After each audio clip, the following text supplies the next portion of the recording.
Doctor Shahzad Ijaz clinic से आज हमारे साथ बैठे हुए हैं ऑर्थोपीडिक सर्जन डॉक्टर अकरम। ये एक्सपर्ट हैं, इन्होंने हमारी टीम अभी ज्वाइन की है।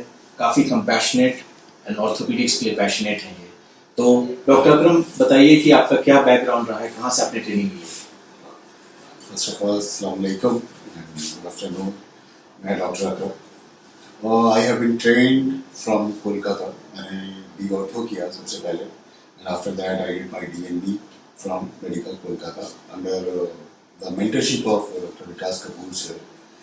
और मेरे लिए एक प्रिविलेज है कि यहाँ इजाज क्लिनिक में जुड़ना और इस जगह पे सर्व करना। आई am very much influenced by sir also.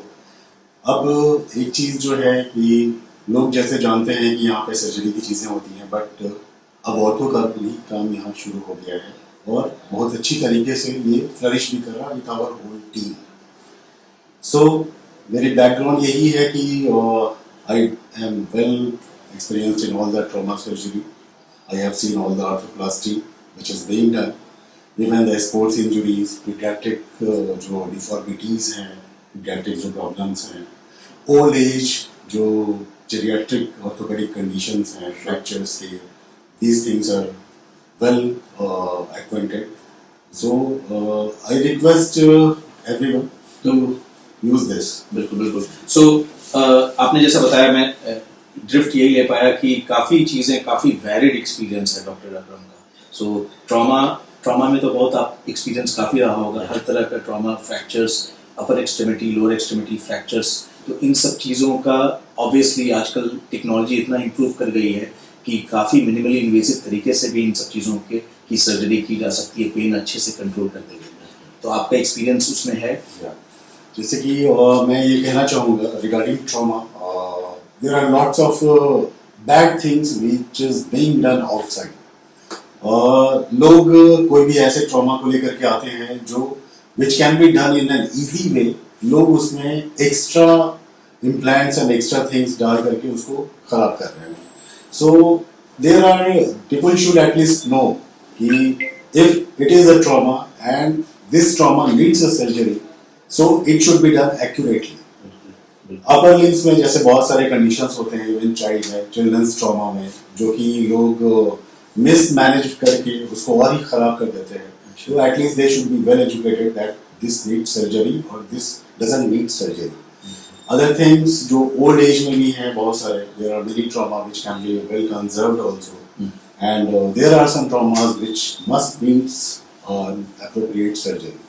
चाहे वो अपर लिम्ब का हो, शोल्डर फ्रैक्चर हो, अपर लिम्ब एल्बो हो, बोथ बोन फोरआर्म्स हो, pelvis fracture, hip fractures, femur, knee, all these things and the joints, intra-articular fracture, these things उसको पहले अच्छे से assess करके then we have to plan for. मतलब बदन में कहीं पर भी हड्डी टूट रही है, ऑब्वियसली फेस में, हेड में, स्काल्प नहीं, बट अदरवाइज वो सारी हड्डियों का तोड़ अगर होता है, ट्रॉमा होता है, तो आप उसको बहुत ही केपेबल हैं उस चीज़ को मैनेज करने में, और अननेसेसरी चीज़ नहीं करना है, राइट डायग्नोसिस और राइट थेरेपी उनको प्रोवाइड करना है। एक और चीज़ मैं समझ पाया आपके बोलने में कि आप बता रहे हो कि अगर काफ़ी ओल्डर जेंटलमैन हैं या फीमेल है, लेडी हैं, और जीरियाट्रिक पॉपुलेशन जो है उनको जो फ्रैक्चर्स हो रहा होता है, उनको जो ट्रॉमा हो रहा होता है, हर बार उनको ऑपरेशन की ज़रूरत नहीं है, क्योंकि उनकी कैपेसिटी ऑपरेशन देने की सेम नहीं होती है जो एक फिट इंडिविजुअल, यंग इंडिविजुअल का होता है।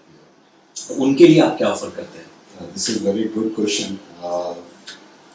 In a geriatric population, जैसे कि old age के लोग हैं, तो their bones are very weak. उनकी हड्डी, bone mass density जो है वो काफ़ी कम होती है. Even a trivial injury like a simple walking or simple fall can cause a fracture. अब suppose he or she have a hip fracture. तो hip में भी बहुत सारे या तो neck femur fracture हो सकते हैं या फिर intertrochanteric fracture हो सकते हैं. And this type of fractures need surgery. But what we can do when we cannot give any anesthesia or the patient is not fit for surgery, then there are latest methods. I have tried on my 92-year patients also. ऐसे patients में the concept of DSCB block has come. Okay, for the ID fracture.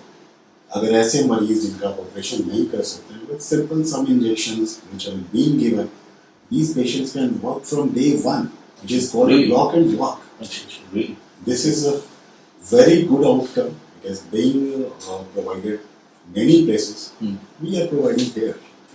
Very good, very good. So आप बता रहे हैं कि अगर उनका pen अच्छे से कंट्रोल कर दें, सही फिजियो और मतलब एम्बुलेटरी रिकमेंडेशंस कर दें, Yeah. तो बोन अपने से अगर न्यूट्रिशनल सपोर्ट करें तो फिर अपने से हील करने की कैपेसिटी रहेगी और अननेसेसरी सर्जरी नहीं करने की जरूरत पड़ेगी उनको. और मेन रीजन यही है कि भाई वो पेशेंट्स शायद टॉलरेट ही नहीं कर पाए सर्जिकल इंटरवेंशन, कॉम्प्लिकेशंस हो जाए. ओके, बहुत अच्छा. जनरली ओल्ड एज में देखा गया है इफ फ्रैक्चर occurs, तो जो ट्रेडिशनल मेथड्स होता है अगर वो सर्जरी के लिए फिट नहीं है तो उनको बेड पे ट्रैक्शन दे करके 2 महीने के लिए छोड़ दिया जाता है.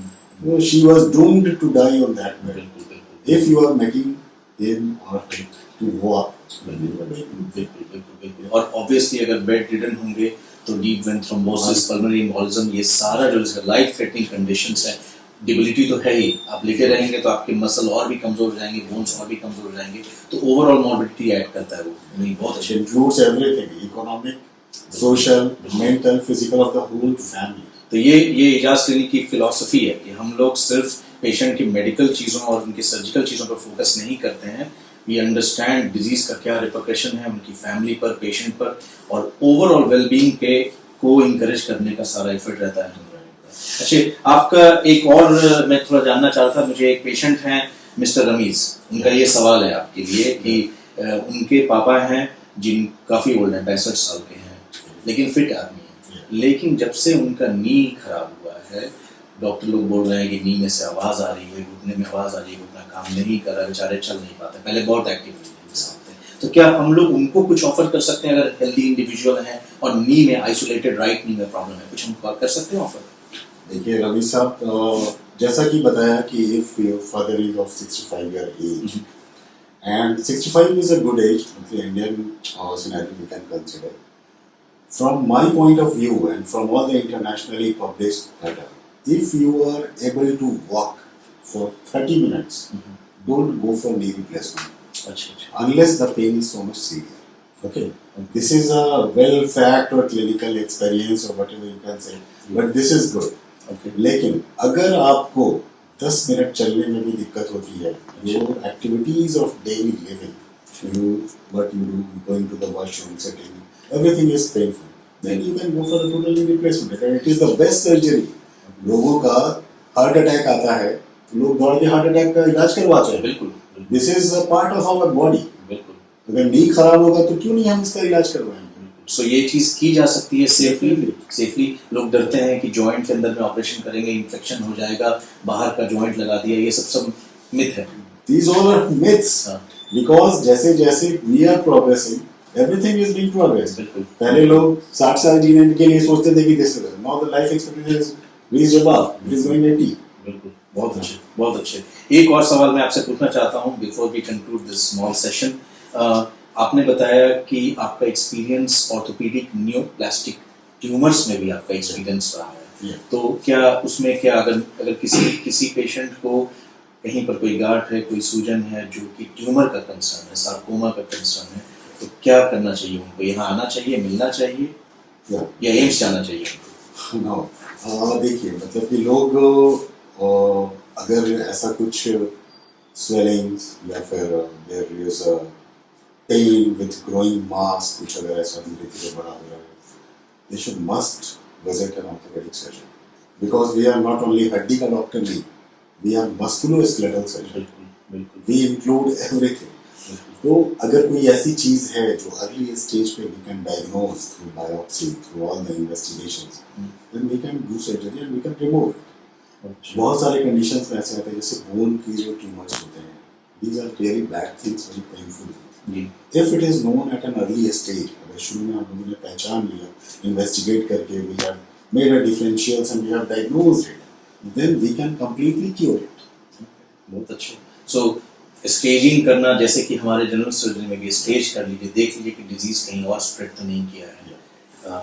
सीटी स्कैन या चेस्ट एक्सरे, बहुत सी जो भी चीज़ें करवा करके आपके पास evaluate experience and expert orthopaedic, सब, क्योंकि सब ऑर्थोपेडिक सर्जन्स तो मैं प्रेज्यूम कर रहा हूँ कि नहीं शायद वर्कअप कर पाए. सो आपका एक्सपर्टीज उसमें है, आपने काफ़ी एक्सपोजर दिया है, तो पेशेंट्स के लिए एटलीस्ट कंसल्टेशन तो रीजनेबल है. क्वेश्चन समझ आ रहे होते हैं और हमारे पास काफ़ी पेशेंट भी शो अप करते हैं, छोटे बच्चे. ऑर्थोपेडिक इशू लेकर के आ रहे हैं, कंजेनिटल इशू लेकर के आ रहे हैं, तो आपका कोई एक्सपोजर एक्सपर्टीज उसमें है? Yeah, definitely. This is very good and people should also know मतलब कि बहुत सारे जो बच्चे birth deformities like after birth they have दोनों पैर मुड़े हुए हैं. These are called many diseases, but among these diseases there is congenital talipes equinovarus, अच्छा, which is 100% curable with Really? simple plaster. really? Yeah, this is Pirani's great discovery. अच्छा अच्छा, पहले जो बच्चे जो फ्रॉम द डे वन, आज बच्चा अगर पैदा हो रहा है उसके पैर टेढ़े हैं, they should must visit an orthopaedic doctor. Absolutely. And if it is the treatment is started from day one, within 1 month he will be completely treated for whole life, otherwise he will not able to walk. Okay. This knowledge should all the pediatricians should also know and to stand this. There are many बच्चों का जैसे कि होता है कि छोटे बच्चे हैं लिम्प कर रहे हैं, he is walking with limping. Sure. Early stage में he is not she is not complaining, just his parents are noticing that he is limping. Okay. But एक severe hip की pathology हो सकती है. Sure. If it is diagnosed at that stage, then the whole treatment scenario changes. These things must be. ये तो बहुत बहुत useful information है, क्योंकि ऐसा कई बार गांव में इन बच्चे इग्नोर हो जाते हैं क्योंकि किसी को देखने नहीं आता, लोग अज्यूम कर लेते हैं कि परमानेंट है, इसको नहीं चेंज किया जा सकता. तो आप बता रहे कि नहीं, ऐसे बहुत से कंडीशंस हैं, और भी कंडीशंस हम सबके बारे में अभी बात नहीं कर पाए टाइम का थोड़ा शॉर्टेज होने की वजह से, बट ऐसे बहुत से कंडीशंस हैं जिनका ये जो बर्थ डिफॉर्मिटी है उसको बहुत इंटेलिजेंट तरीके से करेक्ट किया जा सकता है और बच्चा आराम से चल सकता है. अगर लिंपिंग है तो वो भी करेक्ट हो जाएगी, है ना. ठीक, बहुत अच्छे, ये बहुत अच्छा डिस्कशन रहा, मेरे लिए भी बहुत एजुकेशनल रहा, काफ़ी चीज़ें सीखी. मुझे लगता है कि जो भी लोग इन वीडियोस को देखेंगे ध्यान से सुनिए, सर बहुत सी चीज़ों के बारे में बात कर रहे हैं, और मुझे लगता है कि feel free to give us a call, हमेशा अवेलेबल है. डॉक्टर अकरम सारी चीज़ें एक्सप्लेन करते हैं पेशेंट्स को. हम लोग बिलीव करते हैं कि पेशेंट का नॉलेज उनको एम्पावर करेंगे तो वो राइट कंसल्टेशन राइट टाइम पर चीज़ें कर सकेंगे, और बहुत सी चीज़ों से हम लोग लोगों को बचा भी सकेंगे, प्रिवेंट भी कर सकेंगे, और अगर अप्रोप्रिएट ट्रीटमेंट की ज़रूरत है तो मिलेंगे. कुछ फाइनल वर्ड्स अगर आप बोलना चाहते हैं before we conclude this? One thing just I would like to say at this Ijaz Clinic, Ijaz sir की तरफ से I am very much influenced, और सर का हम लोग के ऊपर एक जिम्मेदारी है. इट इज़ नॉट क्योंकि उन्होंने जो काम कर दिया है, now we have to take it ahead. इस जगह जो चीज़ पहले नहीं होती थी, अब वो सारी चीज़ें हो रही हैं with a team work. We have whole specialist in every field available in this Ijaz Clinic. And So I very think- very affordable, right? Very affordable, definitely. It is Unimaginably सबको affordable. सबको पता है ये. तो बिल्कुल. this I think as much people, क्योंकि service for others, this is our main motto, and the best service if you are getting, then you must visit us. Because you all deserve it. सारे patient deserve करते हैं best से best treatment. ठीक है, फिर next video में हम लोग बात करेंगे किसी और टॉपिक पर, but thanks for being with us, thanks for watching. ठीक है, बाय बाय.